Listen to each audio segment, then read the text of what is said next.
This episode was actually supposed to be the same episode as episode 10, but the creators of the series decided that it was too long for a single episode, so it was split into 2 parts, which means that we need to think of this as a 2-parter episode.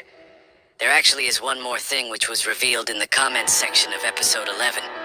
The Dom Studios actually revealed when Titan TV Man is coming to the series, but I'll talk about that later in the analysis, so make sure to watch until the end.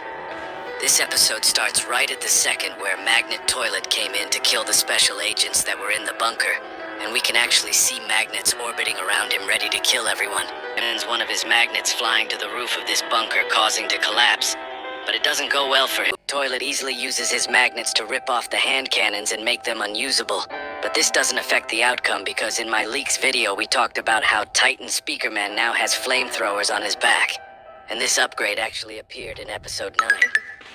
Titan Speakerman uses his flamethrowers on the Magnet Toilet's magnet hands. And this actually was a 1000 IQ move. Seconds later, Titan Speakerman shoots the Magnet Toilet with his flamethrowers a little more. But it looks like Magnet Toilet is clueless as to what's going on, because he tries to use his magnets but is confused as to why he can't. Right after this, Titan Speakerman doesn't hesitate and jumps onto him while using his speaker powers to stun the Magnet Toilet and remove his helmet. Blood literally stabbed the Magnet Toilet in the head and in the eye. What a cruel way to kill someone. The shocked face of the Magnet Toilet shows everything. He was one of the strongest toilets in the multiverse series so far, and now he is. Everyone that's powerful is here in this scene right now. Suddenly, right after Titan Speakerman leaves the scene, sounds start coming from the ground and a drill toilet comes out from nowhere. These toilets are so good at stealing concepts from other races. This guy actually looks powerful and right when he is about to get smashed by the large clockman behind him. Something crazy happens. Suddenly a spear pierces through his head right through the ears. This was so satisfying to watch because right after the spear is called back, just like Thor's hammer, we see that it was actually me, Elite Clockman, who threw the spear. I instantly greet the Alliance members, and we can actually see ISO Toilet next to me, but his head is somewhere else. When the POV cameraman turns to the special agents, Speaker Woman waves weirdly because we can see that ISO Toilet is locked onto Speaker Woman. I wonder who is a bigger simp at this point, Elite Cameraman or ISO Toilet. Blood really went speechless when he saw Speaker Woman, and Elite Clockman tries to snap him out of it because there is a bigger mission at hand. Also, right in this scene there is another Easter egg, and it's the Morse code embedded on the slated. We can clearly see that the word "friends" is written on the wall. This might refer to 2 things, one being if ISO Toilet and Elite Clockman are friends or not, which we are, and the second, but I really don't think it's anything important. Right after this scene, we hear some noises coming from the sky outside. The POV cameraman decides to leave the bunker, and we see Titan Drill Man and Titan Cameraman standing next to each other, ready to fight. Right when the infected cameraman is about to make the first move, Titan Drillman uses his hand to pull Titan Cameraman's head to smash him down.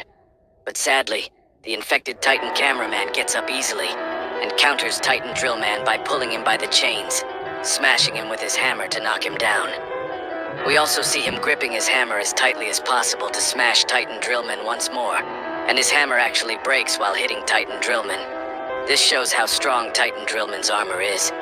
But if you think about it, Titan Cameraman is on a different level. The fights he has been enduring for the last couple episodes are insane.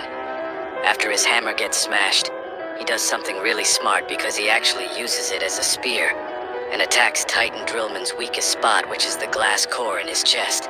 Core actually has powers, and he uses a red beam to push Titan Cameraman away from him and causes an earthquake just like how he did in episode 9 and pulls down Titan Cameraman into the ground. This also happened on episode 10, but he was able to get out easily thanks to his jetpacks. But this time when he tried it, he got shot with a time particle from behind, causing his jetpacks to freeze in time. And when he tried to use his hands, he also gets shot on the hands as well from somewhere else, which we'll get into in a second. The clock helicopter arrives at a scene with the drill man inside, and moments later, we see the most amazing duo in the whole multiverse, TV Woman and Clock Woman. It turns out that who shot infected Titan Cameraman's hands is Clock Woman with his time gun. And right after this scene, we see TV Woman pulling her head out to stun the infected Titan Cameraman, which is crazy because usually Titans do not get stunned that easily. This really puts TV Woman's powers on a different scale.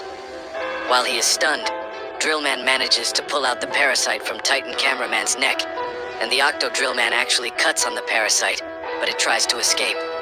Right at this moment, a boulder-like entity smashes his into the ground, and we actually see that it's the large Drillman we saw a few episodes back.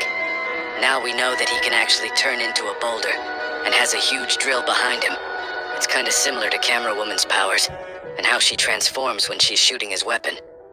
We see that Titan Cameraman is finally cured, but he looks really sad while everyone else is leaving, even though the POV cameraman gives a thumbs up.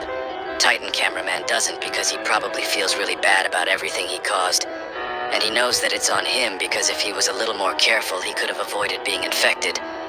Unlike how Titan Speakerman went full-on crazy mode when he was cured, Titan Cameraman looks a lot more thoughtful, and he will probably try his best later on to be forgiven for his mistakes and wrongdoings.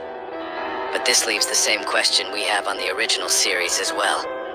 As you guys know, Titan TV Man hasn't appeared once in the Skibdi multiverse series,